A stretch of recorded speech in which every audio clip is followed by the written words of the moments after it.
Bienvenue à tous sur Afrique Sport, bienvenue pour ce 13h du mercredi. Pour aujourd'hui donc, nous allons parler de la Coupe arabe, de la situation également de Naby Keïta, de Sébastien Haller. Dans la seconde partie, il s'agira donc d'évoquer la situation de Karim Benzema, celle également de Lionel Messi par rapport à Cristiano Ronaldo. Ces points feront l'actualité dans ce 13h dans un très court instant de développement.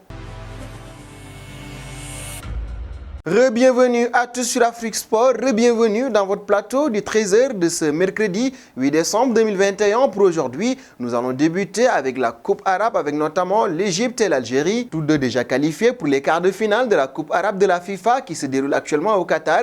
L'Algérie et l'Égypte s'affrontaient pour la première place du groupe D, même nombre de points, même nombre de buts marqués, même nombre de buts encaissés à égalité parfaite. Les deux sélections ont finalement été départagées au classement du fair play. Conséquence, l'Égypte termine en tête de la poule et hérite de la plus modeste Jordanie en quart de finale, tandis que l'Algérie devra défier son voisin marocain dans un choc qui s'annonce déjà explosif. Rendez-vous est donc donné le samedi pour ce match tant important entre l'Algérie et le Maroc. Et nous passons à Liverpool aux côtés de Naby Keïta. Ce dernier a fait son retour sur les pelouses. Face à l'Atlético de Madrid, Liverpool a pu compter sur les retours à la compétition de Naby Keïta et de Joe Gomez. L'international guinéen blessé depuis le 30 octobre dernier face à Brighton signe son comeback dans une soirée marquée par une belle victoire des siens. La blessure du Guinéen aux ischios jambiers est désormais une page tournée. Pour la Guinée, c'est une grande nouvelle. La star du Sili national revient à environ un mois du premier match de la sélection guinéenne à la CAN 2021 au Cameroun. Pour rappel, l'équipe nationale de la Guinée va entrer en lice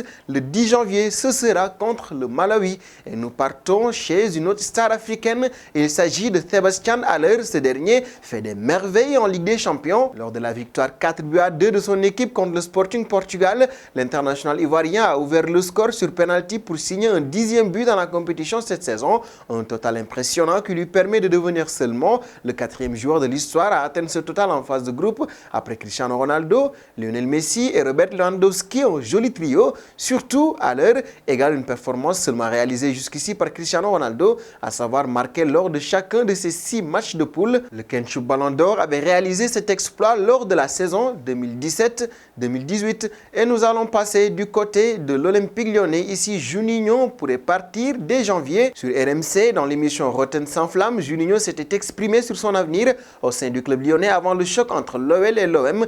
J'espère bien finir la saison et à la fin, normalement c'est fini, avait clamé le dirigeant revenu à l'Olympique lyonnais en juin 2019. Cette sortie a jeté le trouble au sein du club rhodanien. Pour pallier le départ de Juninho, l'Olympique lyonnais est à la recherche d'un nouveau directeur sportif, qu'il parte en janvier ou à la fin de la saison. Cela ne change rien quant aux envies de Juninho qui est de quitter le navire de Jean-Michel Aulas. Et avec le mercato hivernal qui s'annonce, c'est le grand flou autour de l'Olympique lyonnais. Et c'est la première pause de ce 13h du mercredi, le moment pour nous de vous livrer les 5 indices qui vont vous permettre de connaître le joueur qui se cache derrière la carte mystère.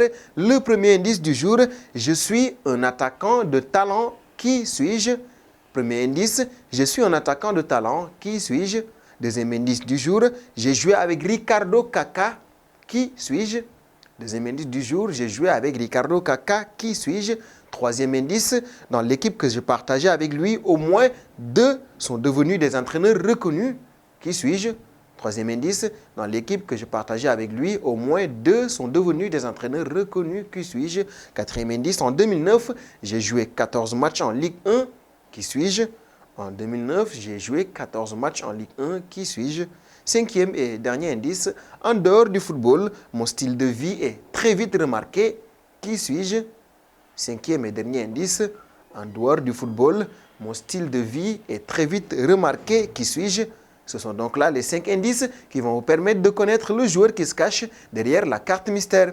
La suite de l'information nous amène du côté du Real de Madrid avec Carlo Ancelotti qui parle de la situation de Karim Benzema. Il s'est exprimé devant les journalistes sur l'absence de ce dernier. Karim Benzema ne faisait pas partie de la feuille de match face au Nerazzurri après une blessure de la cuisse gauche subie samedi dernier face à la Real Sociedad. Le coach merengue s'est montré optimiste pour le retour du footballeur de 33 ans contre l'Atlético de Madrid. Ce sera le dimanche soir à Santiago Bernabéu lors de l'affiche de la 17e journée de Liga. Nous avons quelques jours pour voir si Karim peut récupérer. Je pense que oui. Depuis le début de la saison 2021-2022, l'ancien Lyonnais a marqué 17 buts en 20 matchs, toutes compétitions confondues. pour 12 buts en 15 rencontres de championnat. Il est ainsi l'un des joueurs majeurs de l'équipe du Real de Madrid. Et nous allons terminer autour de Lionel Messi. Ce dernier est en train de faire de belles choses dans la Ligue des Champions du côté du Paris Saint-Germain. Alors qu'il ne compte toujours qu'un but en 9 matchs dans le championnat de France, Lionel Messi s'est en effet offert un nouveau doublé en Ligue des Champions et en est désormais à 5 buts en 6 matchs dans la compétition cette saison. Ces 2 buts valent également à l'Argentin un nouveau record à partager néanmoins avec Cristiano Ronaldo. Comme le Portugais, Lionel Messi a en effet désormais marqué contre 38 équipes différentes dans la compétition. Une fois encore, personne n'a fait mieux. Avec Cristiano Ronaldo dans cette compétition européenne, Lionel Messi est donc un monstre. Et nous arrivons au terme de cette émission. Nous allons donc vous donner rendez-vous demain pour un nouveau trésor. En attendant, vous aurez le choix par rapport donc aux joueurs à trouver dans la carte mystère. Celui qui trouve la bonne réponse du lundi au vendredi sera notre lauréat de la semaine. Bonne chance à tout le monde et rendez-vous à demain jeudi.